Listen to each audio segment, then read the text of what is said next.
Welcome back, and today we're making Penne Rustica. First thing you want to do for this dish is you want to get 2 chicken breasts, and I always like to cut them in half so they're a little bit thinner. And you're going to want to salt and pepper them pretty decently for this dish. And we're going to pop them into the oven at 400 degrees for about 15 minutes.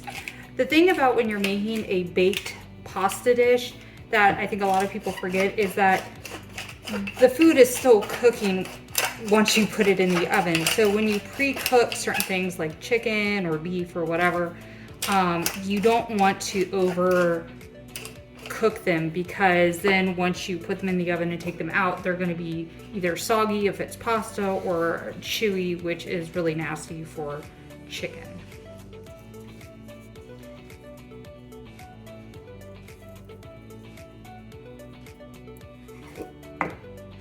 Once you do one side, flip it over.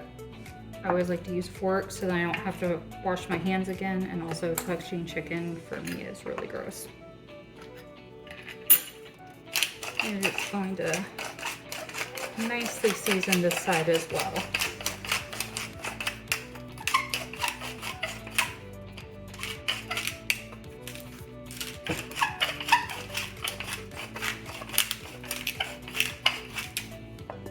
And again, you're going to salt this side, coating it evenly.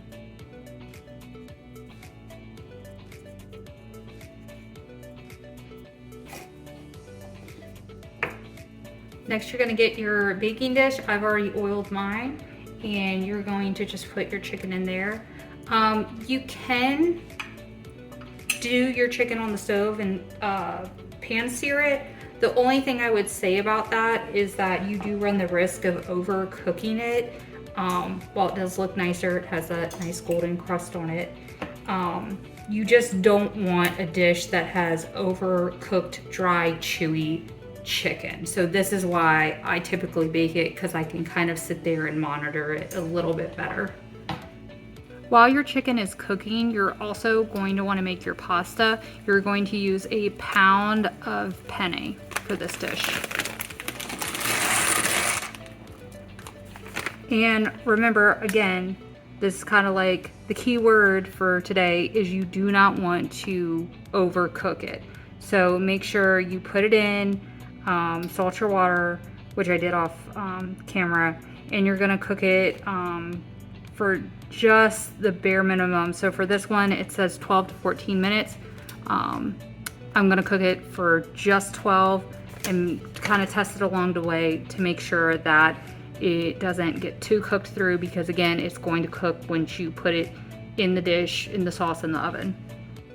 Once your pasta is done cooking, you're gonna wanna drain it and put it into another bowl of some kind, and just add a little touch of oil and stir that around just to get everything a nice little coat so it doesn't stick while you're making your sauce. For your granata sauce, you're gonna wanna set your stove temperature to about medium heat, and you're going to want to add some butter, about a tablespoon, and let that melt down real quick.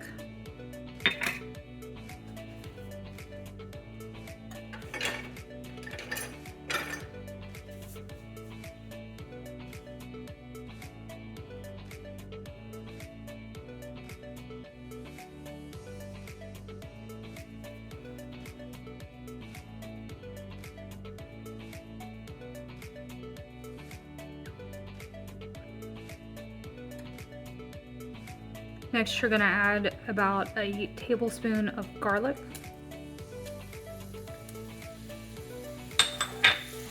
And you're going to add about 2 sprigs of fresh chopped rosemary.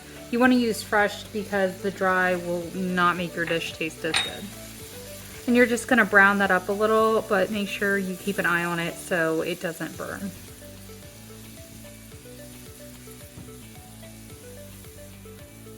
And also, you're gonna wanna use a larger pan that has higher walls. It looks like this is way too big, but in reality, with all the liquid that you're gonna be adding, you need a bigger pot.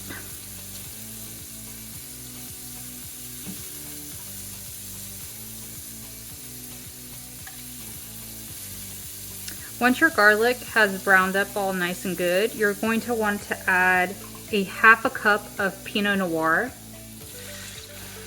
And you're going to want to let that reduce by about half. Now, something to know about when you're cooking with wine, for those of you who have never cooked with wine before, never grew up with people who cooked with wine, you always want to make sure that the wine you're using is something that you enjoy drinking. It makes sense, but a lot of people, I think, just buy the cheapest bottle and don't really think that it will affect the taste of the dish itself. It doesn't have to be an expensive wine either. I love a good Trader Joe's $4 chuck, but you know, if you like the more higher end stuff, then get one of a higher end bottle. If you like the lower end stuff, it really doesn't matter as long as you enjoy drinking it. And you can also use wine in a lot of other dishes, not just, you know, in sauces. You could also bake with it and make red wine brownies, which maybe I'll make another day. Once your wine has reduced by half, you're gonna want to add 4 cups of heavy whipping cream. If you came here thinking this was a low-calorie, healthy dish, you were sorely mistaken. To that, you're also going to add about a teaspoon of fresh dill, around a tablespoon of Dijon mustard,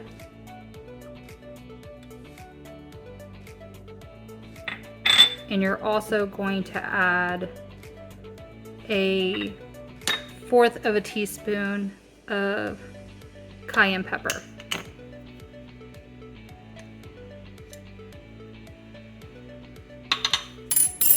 And you're going to give that a nice stir, and then you're also going to reduce this by half as well.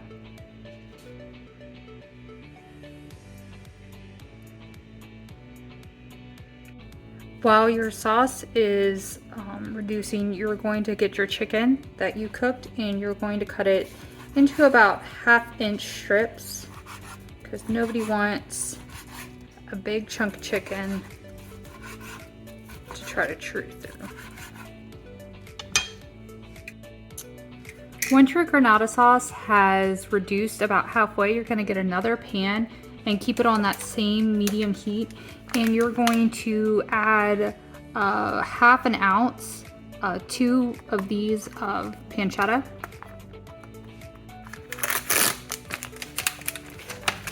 You could just add them straight to the pan because they produce a lot of oil, so you don't want to add extra oil to that. And like I said, you're going to add a second one as well.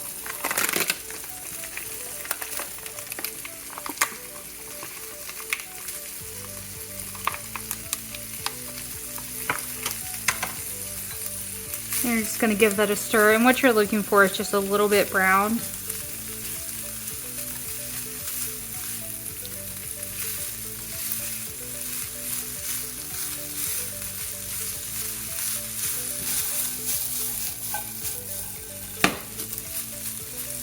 Make sure you break up those little pieces as well.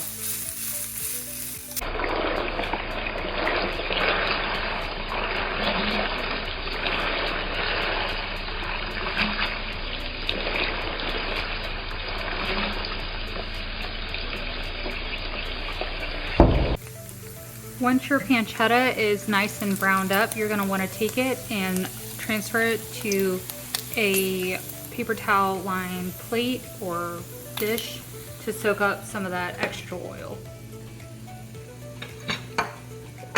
Next to your pan, you're going to add just a touch of oil. There should be some remnants of the oil or grease from the pancetta, and you're going to want to add about a pound of peeled and deveined shrimp, and you're going to toss that with some salt and pepper.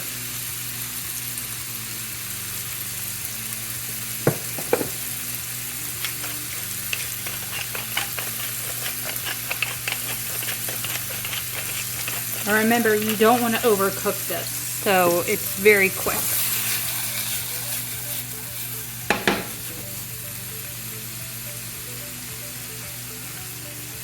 And also you're gonna wanna make sure that you're keeping an eye on your sauce. Making sure that nothing's stuck to the bottom there.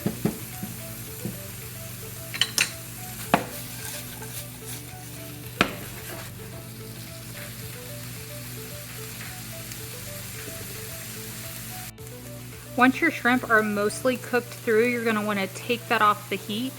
And also with this, if you can't have shrimp or you don't like shrimp, it's not essential to this dish, so just leave it out. You're gonna wanna come back to your granata sauce and you're gonna wanna add those beautiful shrimp that you just cooked and give that a stir.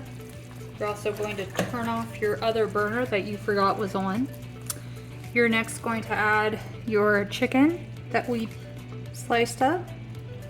Stir that in. And you're going to want to add your pancetta. And the reason you want to try to get rid of as much grease is that when you are finished or it starts to cool and you want to save it, the oil will start to separate and it's kind of nasty. You also are going to add at this time a half a cup of pecorino. And you're gonna just give this a stir until it starts to thicken up.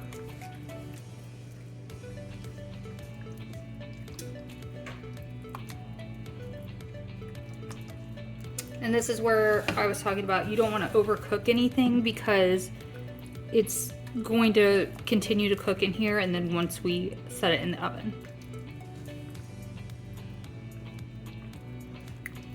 Also at this time, you're gonna start wanting to taste your sauce and make sure that it's to your liking or if you need to add any more salt and pepper.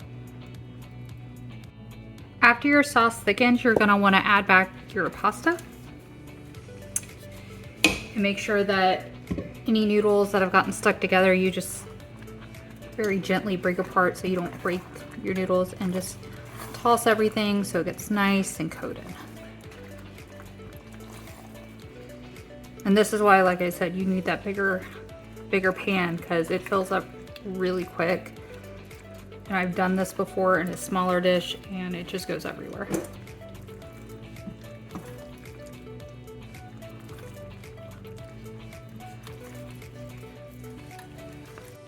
Once everything's nice and coated, you want to get a nice 9 by 13 baking dish and you're just going to pour your pasta, making sure that you get all that beautiful sauce.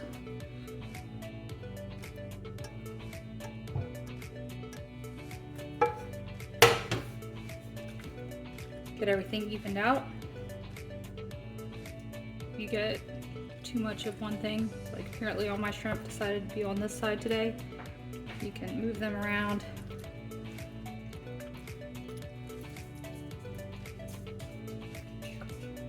Then you're going to take about 1.5 cups. You may need a little more depending. And you're just going to coat everything with that pecorino romano that you shredded earlier.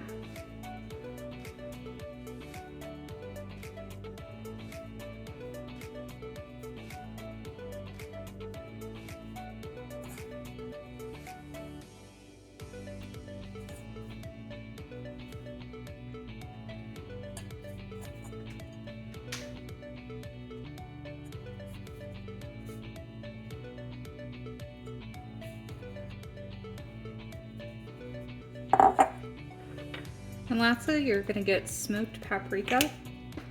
You're just going to lightly sprinkle the top.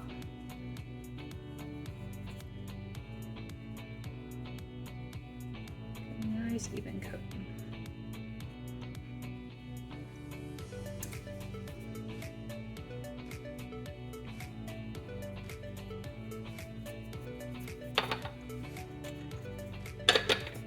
And then you just pop it into the oven at 475 for between 10 to 15 minutes, depending on how your oven runs. I always get the little edges off so they don't get stuck on the sides there. Once your pasta's done cooking, you can go ahead and serve it up.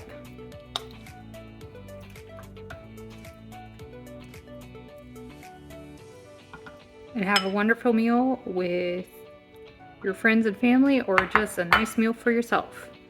Thanks for coming by, and come again.